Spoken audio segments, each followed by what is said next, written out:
Bienvenue dans cette nouvelle capsule de vidéo où nous allons parler de développement local et développement durable.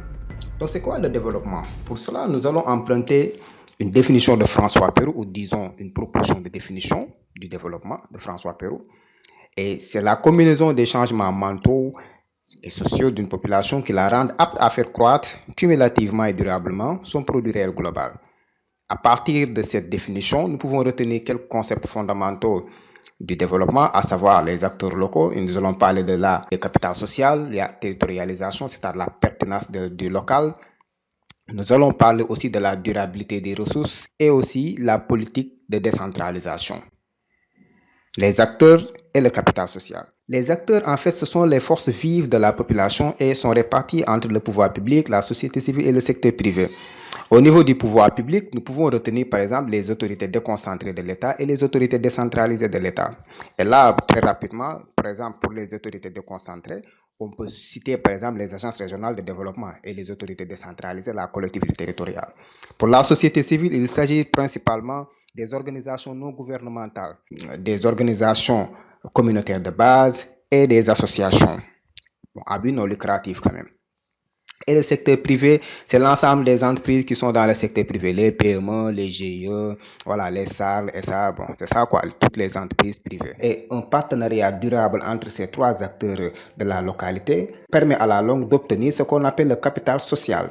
Donc le capital social, en plus du capital financier et du capital physique, ce n'est rien d'autre que l'ensemble des éléments intangibles structurants les relations entre les individus, c'est-à-dire les réseaux, les normes, les confiances, la culture, etc., que partagent ces différents acteurs au sein d'un territoire. Et d'ailleurs, selon Putnam, la performance économique est liée à la relation sociale, c'est-à-dire le capital social, et le cadre institutionnel. Donc là, la performance économique, au-delà du capital physique, au-delà du capital financier, etc., est aussi liée en grande partie au capital social, qui n'est rien d'autre que l'interaction, la confiance et le dynamisme des acteurs au sein d'un territoire. La décentralisation, c'est une délégation de pouvoir avec un contrôle a posteriori de l'État. Donc, il s'agit là d'une délégation qui donne de pouvoir, qui donne aux collectivités territoriales une autonomie administrative et financière, des mesures d'accompagnement que l'État lui octroie, à savoir les fonds de dotation et les fonds de concours, mais aussi un appui technique à travers les agences régionales de développement et les autres services déconcentrés de l'État. Et aussi la décentralisation aussi permet ce qu'on appelle une démocratie de proximité. C'est-à-dire là, c'est les populations qui prennent en main leur propre destin, leur propre destinée. Les ressources. Quand on parle de ressources, il s'agit principalement ici de la productivité. Donc la combinaison de toutes les ressources, à savoir les ressources financières, les ressources humaines, les ressources, voilà, les ressources physiques pour aboutir à ce qu'on appelle une croissance économique durable. Et cette croissance économique, selon toujours François Perroux, est une augmentation de la production sur plusieurs périodes d'un indicateur de dimension. Et là, généralement, on prend par exemple le PIB. Maintenant, il faut faire très attention parce que la croissance économique est un phénomène quantitatif qui est totalement différent de ce qu'on appelle le développement qui est un phénomène qualitatif. L'espace et le temps. Dans l'essai de définition du développement local durable, on peut noter deux points, c'est-à-dire l'espace et le temps.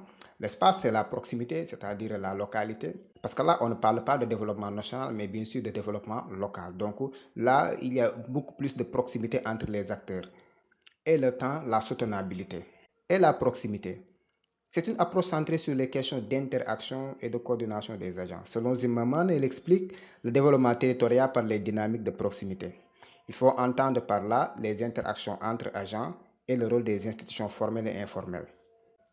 Et là, il y a la proximité géographique et la proximité organisationnelle. Donc la proximité géographique est liée par rapport au territoire, par rapport à la proximité des agents, c'est à mesurer par la distance à vol d'oiseau. Et la proximité organisationnelle, c'est rien d'autre que les modes de travail, la culture du travail, les modes d'organisation des acteurs dans un territoire. Donc l'économie de proximité analyse les processus d'interaction entre les agents. Selon Putnam, la théorie du capital social lie la performance économique à l'état, on l'avait dit, des relations sociales et au cadre institutionnel. Tandis que l'économie de proximité explique le développement territorial par les dynamiques de proximité. Il faut entendre par là les interactions entre les agents et le rôle des institutions formelles. Dans une prochaine vidéo, nous allons voir de manière beaucoup plus approfondie la théorie du capital social. Maintenant, parlons de la soutenabilité des ressources. Actuellement, nous vivons dans un monde où les besoins de l'homme sont de manière illimitée, et on appelle ça le caractère insatiable de l'homme, et les ressources par contre sont limitées. Donc, comment assurer l'efficacité économique, l'équité sociale dans l'espace géographique et le temps tout en préservant l'environnement, en fait tout en protégeant l'environnement. Donc c'est là où résident tous les enjeux du développement durable. Et donc c'est à partir de ces enjeux que les Nations Unies définissent le développement durable comme étant un développement qui satisfait les besoins de la génération actuelle sans priver les générations futures de la possibilité de satisfaire leurs besoins. Et pour cela, le développement durable s'appuie sur trois piliers pour atteindre ces objectifs-là. Et ces trois piliers sont l'économie, le social et l'environnement.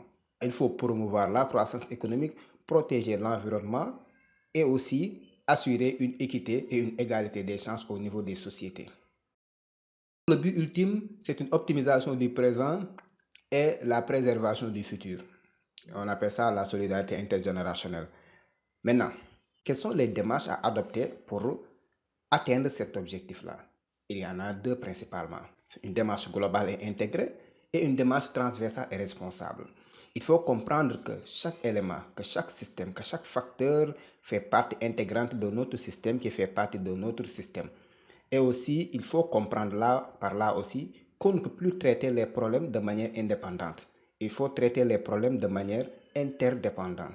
Les problèmes, on ne peut plus les traiter de manière isolée. Par exemple, on ne peut plus parler maintenant de croissance économique et de développement sans prendre en compte l'éducation des sociétés, la culture, la santé des individus et aussi les cultures. Donc, il faut une démarche globale et intégrée, mais aussi transversale. Par contre, de manière détaillée, les organisations des Nations Unies ont fixé 17 objectifs à atteindre d'ici 2030. Et ces 17 objectifs s'appuient sur 5 piliers fondamentaux, à savoir l'humanité, c'est-à-dire la dignité humaine. En parlant de dignité humaine, il faut lutter contre toute forme de dégradation des valeurs humaines comme la mendicité et la prostitution, la lutte pour la planète. Il faut donc protéger la planète. Comment? En essayant d'adopter des modes de production et de consommation durables. Il faut aussi un réseau de partenariat parce que c'est le partenariat qui permet de combiner les forces, d'associer, d'unir les forces pour véritablement atteindre les objectifs.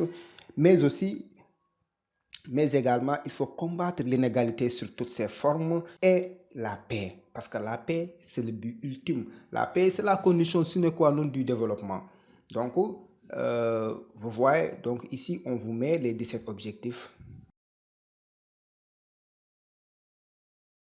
Merci, à la prochaine.